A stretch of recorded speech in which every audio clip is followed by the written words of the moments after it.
Welcome back. We're still talking Law 21, Bill 21, the law that prohibits people from wearing and displaying religious symbols in certain public services. It is a divisive issue to the point that in Montreal, Gatineau, Sherbrooke, Quebec City, and other cities, there have been protest after protest. It is a divisive election issue, to say the least. And I'm joined by Ihab Lotayev. He is one of the coordinators of Non à la Loi 21 campagne. Welcome, sir. Thank you so much for being here. Thank you very much. I want to talk to you about how this Quebec law has become a federal issue in this election campaign. Well, it is a federal issue because first, this law in its passing depended on using the notwithstanding clause. And the notwithstanding clause in the understanding of the history of Canada was put there to protect provinces for their own autonomy as minorities within the Confederation, that they would not be, that something would not be forced upon them.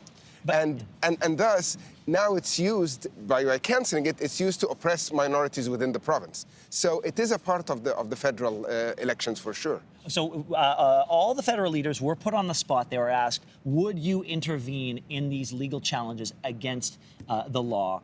A few have said, but they all staked out their claim and their position. What do you think of each party's position as it relates to whether or not the federal government should involve itself in a case?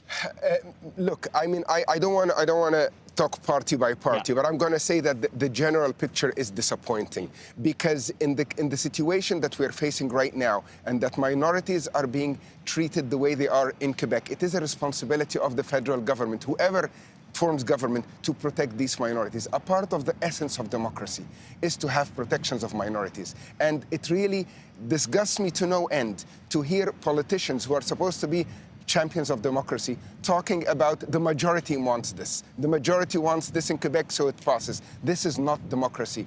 The Charter of Rights is a part of democracy, and to strike down both charters, the Canadian using the notwithstanding clause and the Quebec Charter using the changes in it by the law itself, is really disappointing, and it shouldn't stand. So the federal government has to play a part in this, a proactive part, not just watch and see. The way that you're describing it, you're talking about the charter, you're talking about democracy, sort of a larger democratic movement. It seems to me that what you're saying is this issue is larger than just this single law.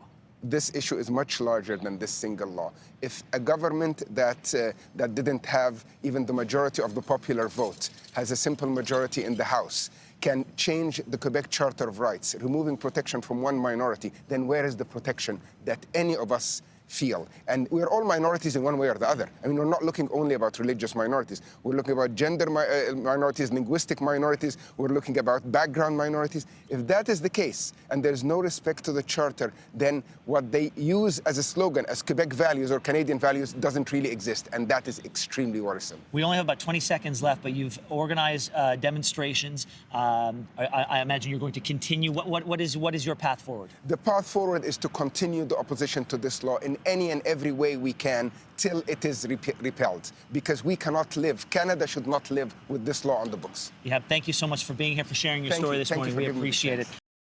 Thanks for watching. If you like this, be sure to subscribe here. And you can check out more Your Morning videos right here.